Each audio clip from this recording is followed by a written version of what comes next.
കേരളത്തിൽ പാലക്കാട് ജില്ലയിലെ ഒറ്റപ്പാലത്തിനടുത്ത് മഞ്ചേരിയിലാണ് ഈ മന സ്ഥിതി ചെയ്യുന്നത്. 300 വർഷങ്ങളേറെ പഴക്കമുള്ള ഈ മന 3 നിലകളിലായിട്ടാണ് പണി ചെയ്തിട്ടുള്ളത്. പത്തായപ്പുര, കളപ്പുര, വിശാലമായ പൂമുഖം, അകത്തള, വരാന്ത, അടുക്കള, അടുക്കളയോട് ചേർന്ന കിണ എന്നിവയും ചുമർ ചിത്രങ്ങളും വാസ്തുവിൽ തീർത്ത കൊത്തുപണികളും മരത്തടിയിൽ തീർത്ത തൂണുകളും പ്രധാന ആകർഷണങ്ങളാണ്. കുളവും അതിൻ്റെ പടിപ്പുരയും പ്രധാന ആകർഷണമാണ്. മനയോട് ചേർന്ന് ശ്രീകൃഷ്ണ ക്ഷേത്രവും അയ്യപ്പ ക്ഷേത്രവും സ്ഥിതി ചെയ്യുന്നുണ്ട്. 19-ാം നൂറ്റാണ്ടിൻ്റെ അവസാനത്തോടെയാണ് പണികൾ പൂർത്തിയാക്കിയതെന്ന് ചരിത്രം പറയുന്നുണ്ട്. വരിക്കഞ്ചേരി മന പിന്നീട് വരിക്കാശ്ശേരി മന എന്നറിയപ്പെടാൻ തുടങ്ങി.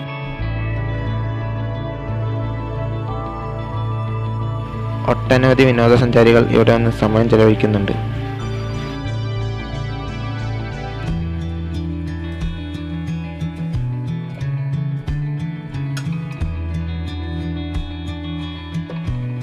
തീർത്ഥ എന്ന സിനിമയാണ് ആദ്യമായിട്ട് ഇവിടെ ചിത്രീകരിച്ചിട്ടുള്ളത്.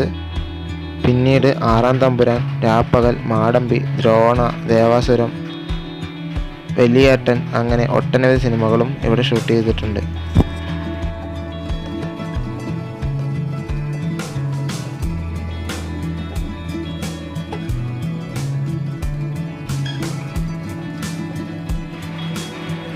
കൂടാതെ വെഡ്ഡിംഗ് ഷൂട്ട് നിരവധി ആവശ്യങ്ങൾക്ക് വരിക്കാശ്ശേരി മന ആളുകൾ തിരഞ്ഞെടുക്കുന്നുണ്ട്. ഈ വീഡിയോ നിങ്ങൾക്ക് ഇഷ്ടപ്പെട്ടാൽ ലൈക്ക് ചെയ്യുക, ഷെയർ ചെയ്യുക. തുടർന്നും വീഡിയോകൾക്കായി സബ്സ്ക്രൈബ് ചെയ്യുക.